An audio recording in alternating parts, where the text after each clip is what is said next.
There's what we call in-house policy and risk management. In-house policy talks about the way and manner a company handles the the dangerous goods and how it is prepared to manage the risk associated with any accident or incident in the case of dangerous goods.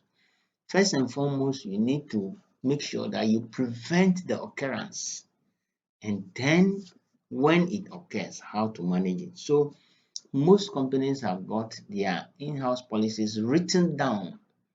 There are companies that if you are entering the premises, if you are not in nose mask, if you are not in a shoe or a footwear that covers your toe, or you are not in a reflector or um, this headgear that covers your hair, the metallic one, sometimes plastic, but very hard. If you are not in them, trust me, you will be turned out. But most often at the entrance, they themselves are provided distance for those who are coming as visitors because they know they don't have. But if you are a worker there, you are found because the management will provide all the necessary layout uh, procedures that you have to follow in the premises. If you are provided with a shoe and you are not wearing it, you said the heat is too much on it and you cannot use it during the day, you decide to use your barefooted with chaliwate or rubber sandals, things that can expose you, or you are not in the reflector jackets for you to be seen, the helmet is not worn, they would quickly throw you out. So the company has a policy, that is what we call the in-house policy, that this is what you must do as a safety measure to avoid accidents and incidents so that it will not go against the company, because when that happens the company will have to spend money to get things you know properly restored. So the management will provide all the facility, and then even smoking, they will provide a smoking bay to avoid fire outbreak in the premises. So that when you feel like smoking, you get down to the smoking bay, go and smoke, and then you come back to the office. You come and continue whatever you are doing. They make sure that everybody, when you are going to the premises, you are escorted. You don't walk in certain areas. In some cases, they will even draw lines, paint them yellow and green, different colors, so that you will know where to go. And once the management has provided these things and you, the staff, you are refused to use them, then it becomes an issue. So booklets are printed for companies. Very when you go to the free zone enclave, we have a company called Red Sea Housing. They have a booklet. It's an American company in the free zone. They use containers to manufacture buildings for export. And when you go there, they have booklets that give you the very day you are employed, you are given the booklet to read so that you don't break any of the rules, which is in-house. We have situations where people are asked to use nose mask, and then before they enter a warehouse where there are chemicals, but before you realize the people are walking in without a nose mask. The nose mask will be hanging around their chin, and then their nose will be inhaling the chemicals into their system. Sometimes you have to use aprons, overalls, or aprons or something, shoes that cover your legs before you get enter a warehouse which has chemicals. But people would still flout this law. Oh, I'm just going to pick this thing and come. They will go through it and then inhale these things. All these toxics, if you go through them and they fall on you or they have droplets on you or anything, they come to affect you in the future, and that will go against the company policy because the company will have to spend a lot of money, take care of you in the hospital, and then make sure that even in your absence, they replace you with somebody. So because your man hours will be lost while they are keeping you in the hospital and paying you. So they make sure that the in-house policy is taken care of. That is exactly what we are going to go through now. Look at it here. The in-house policy concerning safety, security, and dangerous goods. The company's effective in-house policy forms the foundation of the company's entire approach to safety, security, and dangerous goods.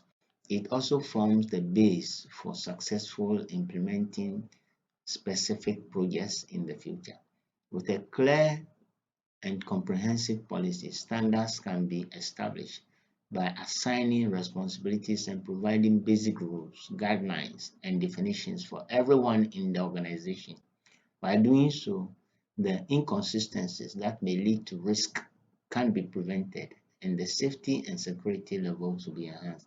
It is therefore suggested that all parties concerned, when we talk about parties, the staff, the management, should develop, implement, and maintain human resource management policies and operational working procedures, which not only address issues such as efficiency and quality, but pay equal attention to safety issues. So that is it. Yeah, you need to read through this thing. It is generally talking about how generally the guidelines that upon they will describe and assign certain functions and responsibilities.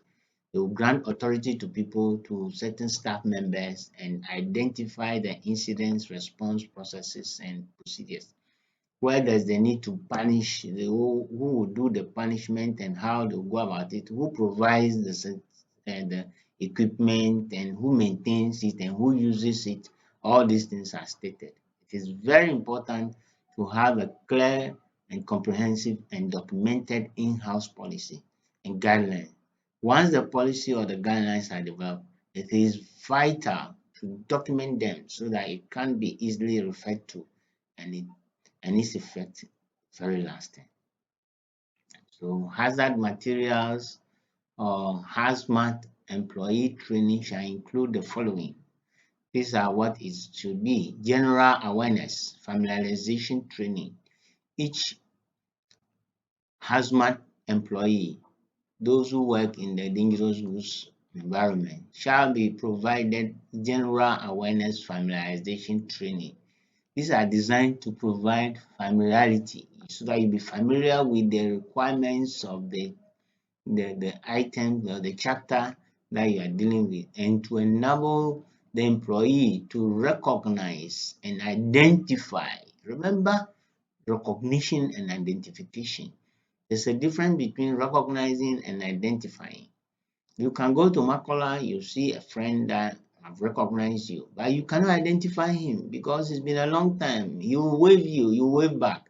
And when you come back to sit in your car or you walk away, you'll be thinking, where do I know this guy? So much so that when custom officers are writing landing account, those of you who have been going to the field, you will see that they will write that seen and identified, marks and numbers correct.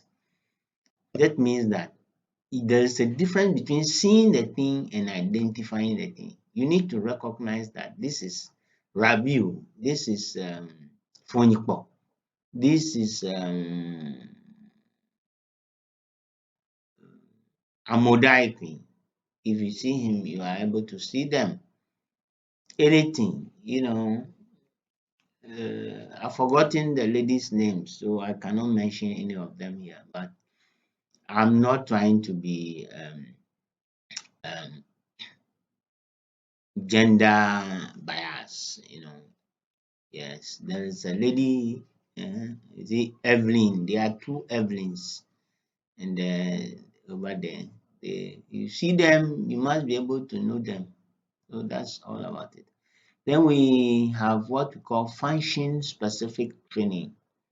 The function specific training, like I told you earlier on, is that which the employee shall be provided function specific training concerning the requirements of the chapter or the write-up, and whatever they have to exempt from the training as an alternative to function-specific training on the requirements of this chapter. Training related to the requirements of the ICAO technical instructions and the IMDG code may be provided to the extent such training addresses functions authorized by the sections. These are technical, what the chapter, the book talks about in the regulations. Then safety training. Each employee shall receive safety training concerning emergency response information required by subpart G of part 172. Come to think of it, if you are not safety conscious, there's a likelihood that anything can happen.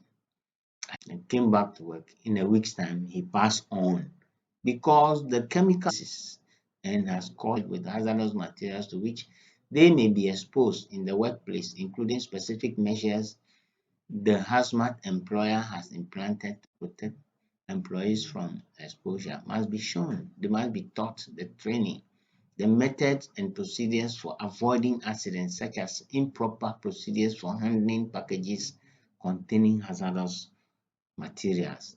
So think about it.